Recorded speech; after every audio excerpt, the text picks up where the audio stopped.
وہ حیوان اس کے اس آلہ میں یثبت پھنس گیا، آ گیا، تو ہم نے کہا جس نے وہ آلہ لگایا تھا یہ اس کا مالک بن جائے گا، ختم۔ لا یملک ما اششا فی دارہ، اششا کہتے ہیں گھونسلہ بنانا، گھونسلہ جیسے یہ پرندے درختوں پر گھونسلے بناتے ہیں۔ لا یملک ما اششا فی دارہ، کوئی بھی شخص اس چیز کا مالک نہیں بنتا جو اس کے گھر میں آ کر گھونسلہ بنا لے۔ میرے گھر میں درخت کھڑے ہیں، ایک کبوتر نے ایک چڑیا نے آ کر اس میں گھونسلہ بنایا، تو پھر خالی اس کے گھر میں گھونسلہ بنانے سے بندہ اس کا مالک نہیں بنتا۔ او واقع فی موحلتہ، موحل کہتے ہیں کہ کیچڑ سیچڑ اس گھر میں پڑا تھا اس کی ملکیت میں، ایک پرندہ آیا قدرتی، یعنی اس میں وہ پھنس گیا، دھنس گیا، نکل نہیں سکتا، تو دھنس جانے سے مالک نہیں بنے گا جب تک اس کو جا کر پکڑے گا نہیں۔ او واسبا الی سفینتہ، یا یہ اپنی کشتی میں ویسے سیر سپاٹے کے لیے پانی میں بیٹھا تھا،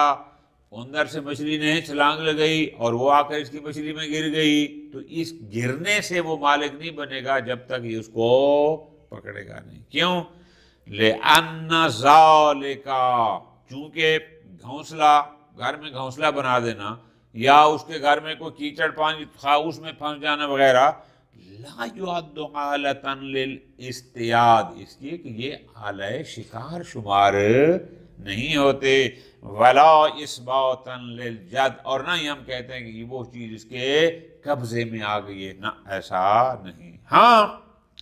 یسیر اولا بہی من غیر، البتہ اس کو اس پر حق کے اولویات، جس کے گھر میں گھونسلہ بنایا ہے اس کو حق کے اولویت ہے کہ یہ اس کو پکڑ سکتا ہے، ٹھیک ہے جی، یا جس کی کشتی میں آ کر وہ مچھلی ٹپکے گی اس کو اولویت ہے کہ اس کو پکڑ سکتا ہے خوب، لہذا فلو تخطى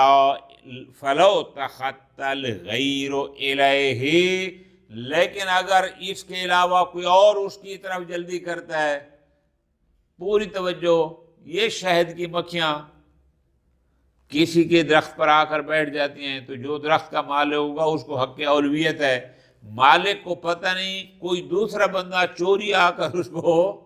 اتار لیتا ہے، اور یہ عام طور پر ہوتا ہے کہ وہ کسی کو بیٹھی ہوتی ہے اور لوگ چوری آ کے شاید اتار لیتے ہیں۔ لو تخطى الغیر الیہ، کسی کے گھر میں یا وہاں اس کے درخت پر یا اس کی زمین میں وہ چیز بیٹھی تھی، دوسرا اس میں اگر کرتا ہے، فعل حراما، اس دوسرے بندے نے، غیر نے فعل حرام کیا، اس کو وہاں پر تجاوز نہیں کرتے آتا، کیونکہ جس کے گھر میں درخت پر پرندہ بیٹھا ہے، آ کر گھونسلہ بنا ہے، اس کو حق کی اولویت ہے، دوسرے ہمسائے نے آ کر اس کو پکڑ لیا ہے، فرق کرو تو فعل حرام۔ لیکن وفی ملکہ لہ بالاخذ، آگے بحث ہے کہ آپ خود کہہ رہے ہیں کہ جس کے گھر میں لگے درخت پر کوئی گھونسلہ بنائے گا تو اس کو حق اولویت ہے، حق ملکیت ہے، لیکن دوسرے بندے نے غلط کیا، اس کے گھر میں لگے درخت پر ایک جانور نے پرندہ بنایا، پرندے نے گھونسلہ بنایا، اور دوسرے بندے نے غلط کیا اور آ کر اس کے گھر سے اس کو پکڑ لیا، غلط تو کیا ہے، فعل حرام تو کیا ہے، لیکن آیا پکڑنے والا اس کا مالک بنے گا یا نہیں بنے گا؟ پھر قولاں فرماتے ہیں اس لحاظ سے دیکھیں کہ ان الاولویت لا تفید الملک، اولویت مفید ملک اور شے ہے، حق اولویت اور شے ہے، بس فَيُمْكِنُ تَمَلُّكُهُ بِالْإِسْتِيلَاء، اب اگر دوسرا بندہ آ گیا اور اس نے بقصد ملک اس کو وہاں سے جانور سے پکڑ لیا اور وہ اس کو لے گیا تو وہ اس کی ملکیت میں آ جائے گا۔ لیکن اگر اس لحاظ سے دیکھیں کہ نہیں من تحریم الفعل، اصلاً دوسرے کے گھر میں درخت پر بیٹھے جائیں اس کو، پرندے کو یا حیوان کو پکڑنا حرام تھا، چونکہ اس کا حق اولویت تھا جس کے گھر میں تھا، اس نے غلط کیا، جب اس نے فعل حرام کیا، لا یترتب علیہ حکم الملک، جب اس نے فعل حرام کرتے ہوئے اس جانور کو، اس حیوان کو پکڑا ہے، اس پر وہ ملکیت کا حکم مترتب نہیں ہوگا شرعاً۔ وقد تقدم مثلہ فی اولویت التحجیر، اور احیاء المواد میں اگر ایک بندے نے آ کر پہلے ایک زمین پر اور تھوڑی سی کوئی سیدھا کیا اور دوسرا قبضہ کر لے تو کیا ہوگا؟ وَأَنَّ الْمُتَخَطِّي لَا يَمْلِكُ، کہ جو بندہ زیادتی کرتا ہے، تجاوز کرتا ہے، وہ مالک نہیں بنتا۔ لیکن شہید ثانی فرماتے ہیں وَفِيهِ نَظَرٌ، کیوں؟ ہمارے نزدیک اس میں اشکال ہے، کیوں؟ کہ ہو سکتا ہے کہ اس کے گھر سے اس کو پکڑنا فعل حرام ہو لیکن مالک بن سکتا ہو، تحریم الفعل اور ملکیت میں کوئی منافات نہیں ہے۔ خوب،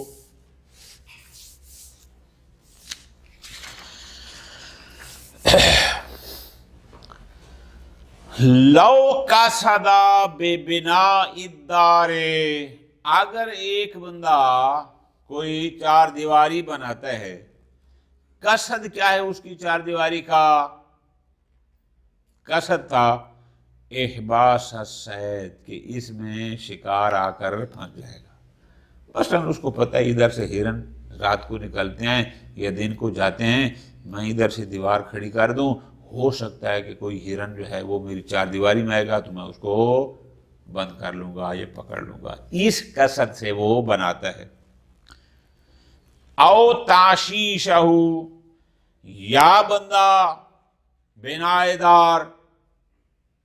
کمرہ بناتا ہے، گھر بناتا ہے، دیوار بناتا ہے، اس قصد سے کہ اس پر آ کر کوئی پرندے اپنا گھونسلہ بنائیں گے۔ وَبِالسَّفِينَةِ، یا اس کا قصد کیا ہوتا ہے کہ کشتی میں بیٹھ گیا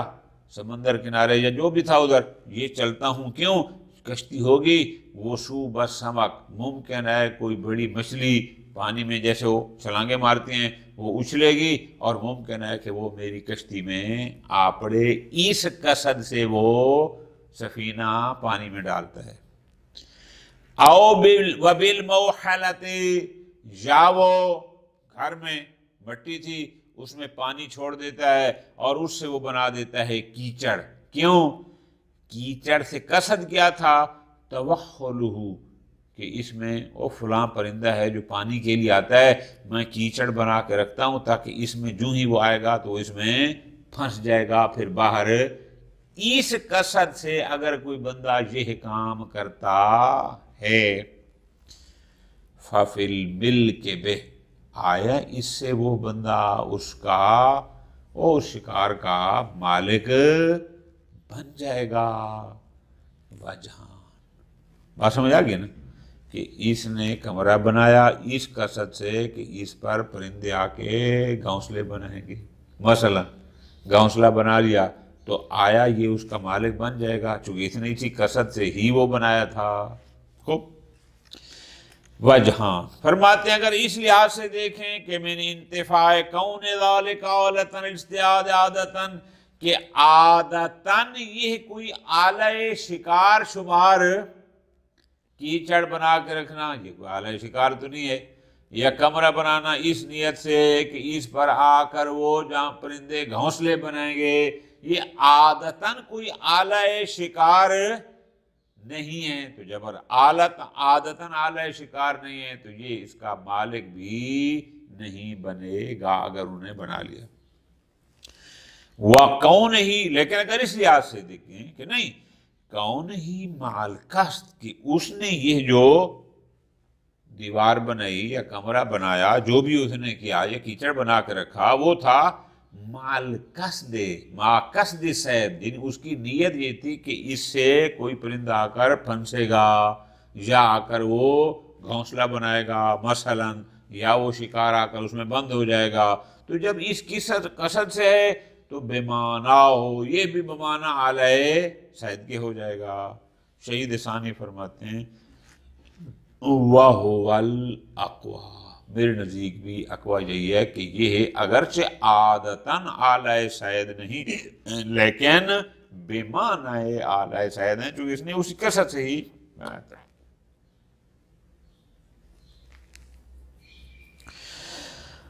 فرماتے ہیں وَيَمْلِكُ الصَّيْدَ بِإِثْبَاتِهِ بِحَيْثُ يَسْهَلُ تَنَاوُلُهُ، یہ بندہ اس شکار کا مالک بن جائے گا بے اس بات ہی کہ جب وہ جانور اس کے اس آلہ میں پھنس جاتا ہے، بئی معنی کہ یسہل تناولو کہ اس جانور کو، اس حیوان کو پکڑنا اس کے لیے آسان ہو، اگرچہ ابھی اس نے اس کو ہاتھ سے پکڑا نہ ہو یا اپنے آلہ سے، لیکن اگر آسان ہو، وہ پھنس گیا تو یہ اس کا مالک بن جائے گا۔ ٹھیک ہو گیا؟ وَلَوْ أَمْكَنَ الصَّيْدُ التَّحَامُلَ بَعْدَ إِصَابَتِهِ، تحامل کہتے ہیں یعنی مشقت میں، تکلف علی المشقت یعنی سختی کرنا، اپنے آپ کو سختی میں ڈالنا یا کوشش کرنا غیر معمولی۔ یہاں مراد کیا ہے؟ توجہ کہ ایک جانور، ایک حیوان شکار کے اس آلہ صید میں، جال وغیرہ میں جو میں پھنس تو گیا ہے، لیکن اس کے لیے یہ ممکن ہے کہ وہ وہاں سے چھلانگ لگا کر نکل جائے، یا وہ اس کے باوجود بھی وہاں سے وہ اڑ جائے، یہ وہاں تک پہنچ ہی نہ سکے۔ دوبارہ غور کرنا، اس نے ایک جال لگایا تھا، ایک ہرن آیا، وہ جال میں پھنس گیا، لیکن ہرن کی یہ تھا کہ دو چار وہ جمپ لگائے گا ادھر ادھر تو وہ اس جال کو پھاڑ کر نکل جائے گا۔ اگر ایسا ممکن ہو تو یہ جو اب ایک دفعہ جال میں آ کر دوبارہ وہ شکار نکل گیا، آیا اب بھی وہ مباحات میں ہے یا اس کا اس پر حق اولویت ہو جائے گا؟ بات سمجھ آ گئی؟ جواب وَلَوْ أَمْكَنَ الصَّيْدُ التَّحَامُلُ، اگر کسی شکار کے لیے ممکن ہوا تحامل، مطلب کیا ہے کہ وہ کوشش کرے اپنے آپ کو چھڑا لے، بعد اصابت ہی، اصابت کے بعد، یعنی مراد کیا کہ اس کے شکار کے اس آلے میں آنے کے بعد وہ نکلنے کی طرح، کیسے؟ عدوان، چھلانگ لگا کر، بھاگ کر، او تیرانن، یا اڑ کر، بحیث لا یدرکو، بئی معنی کہ یہ اس کو پا نہیں سکتا، یہ اس کو پکڑ نہیں سکتا، الا بسرعت شدیدہ، مگر یہ کہ غیر معمولی تیزی دکھائے تو اس تک پہنچ سکتا ہے، ورنہ اس سے پہلے وہ جال سے یا جس سے نکل جائے گا۔ اگر ایسا ہے فَهُوَ بَاقٍ عَلَى الْإِبَاحَةِ، وہ صید اسی طرح اب بھی مباحات میں سے ہے۔ کیا مطلب؟ یعنی وہ اس کی ملکیت میں بھی نہیں آئے گا، اس کی اولویت میں بھی نہیں آئے گا، وہ اسی طرح مباحات میں سے ہے، یعنی جو چاہے اس کو پکڑ سکتا ہے۔ کیوں؟ لِعَدَمِ تَحَقُّقِ إِثْبَاتِ الْيَدِّ عَلَيْهِ، اس لیے کہ ابھی تک اس کا اس پر قبضہ متحقق، جال لگایا، وہ ہرن آیا، اس نے دو چھلانگے میں جال پھٹ گیا اور وہ بھاگ گیا، اس کا تو اس پر کوئی قبضہ ہوا ہی نہیں ہے۔ خوب، کیوں؟ بے بقائی ہی علی الامتناع، اس لیے کہ وہ جانور ابھی تک امتناع پر باقی، امتناع کا معنی ہم نے پیچھے کیا تھا، کیا؟ یعنی اپنی حفاظت پر باقی ہے، اس نے اپنے آپ کو چھڑا لیا اور اس قبضے میں نہیں آیا۔ وَإِنْ ضَعُفَتْ قُوَّتُهُ، اگرچہ تھوڑی سی اس کی قوت پہلے کی نسبت پھنسنے کی وجہ سے یا پرندہ ضعیف ہوئی ہے، لیکن بہرحال وہ اپنی حفاظت پر اب بھی باقی ہے۔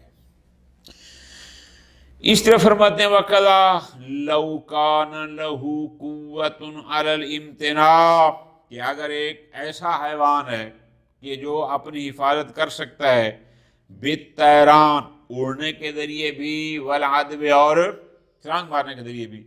فَأَبْطَلَ أَحْدَهُمَا، اس نے اس میں سے ایک کو ناکارہ کر دیا لیکن دوسری اس کے پاس اب بھی ہے، فرماتے ہیں اگر پھر بھی وہ بھاگ گیا تو بھی وہ ابھی تک اپنے انہی اباحہ پر باقی ہے، یعنی نہ اس کی ملکیت میں ہے نہ اس کی اولویت میں ہے۔ کیوں؟ لِبَقَاءِ امتناع فی الجملہ، چونکہ ابھی بھی کچھ نہ کچھ اس کے پاس امتناع یعنی اپنی حفاظت کی طاقت اس کے پاس ہے، جو المنافی للجد، جو اس کے قبضہ کے منافی ہے۔ ختم۔ صید و ذبح کا آخری مسئلہ یہ ہے کہ اگر آپ دیکھتے ہیں ایک پرندہ ہے جس کے پر کٹے ہوئے ہیں، ٹھیک ہے جی، یا کوئی ایسا پرندہ ہے جس پر کوئی نشانی، یہ اس کی ٹانگوں میں چھوٹے چھوٹے وہ پتنی وہ پہنا دیتے ہیں، ایسے گول سے جو رنگ ہوتے ہیں وہ پہنا دیتے ہیں، یا اس پر کوئی رنگ لگا ہوا ہے، یا کوئی اور ایسا حیوان ہے کہ اس کے گلے میں کوئی رسی شسی ہے یا کوئی پٹنما ایسی چیز ہے کہ جو اس کا دلالت کرتی ہے کہ یہ کسی کی ملکیت میں تھا، کیونکہ عام طور پر بندے اپنے جیسے کبوتر ہوتے ہیں دیہاتوں میں، لوگ ان کے پر کاٹ دیتے ہیں تو علامت ہوتا ہے کسی کا تھا جس نے اس کے پر کاٹے، یا اگر گلے میں کوئی پٹا شٹا اچھے والا ہو تو پتہ لگتا ہے کہ اس کا مطلب اس کا کوئی مالک ہے جس نے اس کے گلے میں یہ چیز ڈالی ہے۔ اب فرماتے ہیں اگر کوئی بندہ دیکھتا ہے کوئی ایسا حیوان ہے، کوئی ایسا پرندہ ہے جس کے پر کٹے ہوں، یا اس پر کوئی رنگ سنگ لگی ہو، یا کوئی اور حیوان ہے جس پر کوئی ایسے آثار ہوں کہ جو کسی کے مملوک ہونے پر داد کرتے ہوں، یہ بندہ اس کا مالک نہیں بن سکتا، ٹھیک ہے۔ لا یملک صید المقصوص، یعنی مخصوص کہتے ہیں اس کو کہ جس کے پر کٹے ہوئے ہوں، صید مخصوص یعنی کوئی ایسا پرندہ جس کے پر کٹے ہوں، اس کا مالک نہیں بنے گا۔ او ما علیہ اثر الملک، یا فرض کرو کوئی بھی ایسا حیوان کہ جس پر کسی کی ملکیت کے کوئی اثر، علامت ہو، نشانی ہو، جس سے یہ پتہ چلتا ہو کہ یہ کسی کی ملکیت ہے، یہ مالک نہیں بنے گا۔ کیوں؟ لِدَلَالَةِ الْقَصِّ وَالْعَثَرِ، اس لیے کہ اس پرندے کے، اس کبوتر کے ان پروں کا کٹا ہوا ہونا یا اس اور نشانی کا ہونا، یہ دلالت کرتی ہے علی مالکن سابق کے پہلے کوئی اس کا مالک تھا۔ والاصل بقاؤہ، اصل بقائے ملک ہے، یعنی کیا کہ اگر پہلے کوئی مالک تھا تو اب بھی استصحاب کریں کہ اب بھی وہی مالک ہے جو پہلے تھا، لہذا اگر آپ کے گھر میں یا کہیں کبوتر بیٹھ جاتا ہے جس کے پر کٹے ہیں یا ان پر کوئی ایسی نشانی ہو کہ جو پتہ چلتا ہو کسی ملکیت میں ہو، آپ اس کے مالک نہیں بن سکتے۔ البتہ شہید ثانی تھوڑی علمی بحث یوں کرتے ہیں، فرماتے ہیں وہ یشکل، ایک اشکال یہ ہے کہ بِأَنَّ مُطْلَقَ الْأَثَرِ انما یدل علی المؤثر، کہ علامات اس بات پر دلالت تو کرتی ہے کہ کسی نے اس پر یہ علامت لگائی۔ ایک کبوتر پر رنگ لگا ہوا ہے تو یہ رنگ اثر ہو گیا، دلالت کرتا ہے کہ کوئی مؤثر ہے، کسی نے اس پر رنگ لگایا۔ مؤثر پر اثر کی دلالت ہونا اور چیز ہے، عمل مالک، لیکن حتماً جس نے وہ نشانی لگئی آئے وہ مالک بھی تھا، فلا، وہ اثر مؤثر پر دلالت کرتا ہے لیکن مالک یا ملکیت پر دلالت، کیوں؟ لجواز وقوعہ من غیر مالک، ممکن ہے وہ نشانی کسی اور نے لگائی ہو جو اس کا سرے سے مالک ہی نہ ہو، او ممن لا یصلح للتملک، یا اس نے لگائی ہو کہ جو اصلاً مالک بننے کی صلاحیت ہی نہیں رکھتا، اور جیسے بچپن میں چڑیاں پکڑتے تھے اور پھر ان کو چھوڑ دیتے تھے کوئی نشانی لگا کر، او ممن، یا نشانی اس نے لگائی ہو کہ لا یحترم مالہ، جس کا مال محترم نہیں ہوتا، کیسے جیسے کافر حربی ہے، کافر حربی کا جو مال محترم نہیں ہوتا، کوئی بھی ہو، بس فَكَيْفَ يُحْكَمُ بِمُجَرَّدِ الْأَثَرِ لِمَالِكٍ محترم، جب وہ نشانی غیر مالک بھی لگا سکتا ہے جب وہ نشانی وہ بھی لگا سکتا ہے جو مالک بن ہی کسی مجنون نے لگا دی ہو، کسی سبیب نے لگا دی ہو، یا وہ بھی لگا سکتا ہے کہ جس کا مال مال محترم نہیں ہے، اس کو چھیننا اس کو لوٹنا جائز ہے، تو آپ خالی نشانی کی بنیاد پر کیسے حکم کر دیتے ہیں کہ یہ کسی کا مالک ہے، یہ کسی کا مال ہے اور اس کا مالک مالک محترم ہے؟ ما انہو عام، حالانکہ اثر عام ہے۔ کیا مطلب؟ اثر عام ہے، ممکن ہے وہ نشانی مالک نے لگائی ہو، ممکن ہے وہ غیر مالک نے لگائی ہو، یا اس نے لگائی ہو جو مالک بن ہی نہ سکتا ہو، تو اثر عام ہے۔ والعام لا يدل علی الخاص، اور عام خاص پر دلالت، لہذا اثر ملکیت پر یا مالک پر، نشانی مالک پر دلالت نہیں کرتی ان کے نزدیک۔ خوب، بہرحال وعلی المشہور، لیکن اگر ہم نظریہ مشہور کے قائل ہو جائیں کہ نہیں، اگر ایک ایسا پرندہ ہے کہ جس کے پر کٹے ہوئے ہیں، یا کوئی اور حیوان ہے جس پر کوئی ایسی نشانی ہے کہ جس سے پتہ چلتا ہو کہ یہ کسی کی ملکیت میں ہے، یکون مع الاثر، بہرحال اگر کوئی نشانی ہے تو یہ ہے لوقتتاً، یہ لوقتہ شمار ہوگا اور اس پر پھر لوقتہ کے احکام جاری ہوں گے۔ ومال عدم الاثر، لیکن اگر اس پر کوئی ایسی نشانی نہ ہو، فَهُوَ لِصَائِدِهِ، تو وہ اسی کا ہوگا جو اس کا شکار کرے گا، چونکہ اس پر کوئی نشانی تو تھی نہیں۔ وَإِنْ كَانَ أَهْلِيًا، چاہے وہ وحشی نہ ہو بلکہ اہلی ہو، جیسے کبوتر شبوتر ہوتے ہیں، چونکہ اس پر کوئی نشانی نہیں ہے تو پھر جائز ہے۔ لِلْأَصْلِ اصالۃ الاباحہ، کہ جب کوئی نشانی نہیں ہے مباحات میں سے، اور جب مباحات میں سے تو ہر ایک کے لیے جائز ہے کہ اس کی حفاظت بھی کرے، اس کو اپنی ملکیت میں لے۔ ہاں اِلَّا أَن يَعْرِفَ مَالِكَهُ، مگر یہ کہ وہ شاید اس کے مالک کو جان لے، تو پھر اس پر لازم ہے کہ وہ يدفع إليه، اس مالک کو حوالے کر دے۔ وصلی اللہ علی محمد وآلہ محمد۔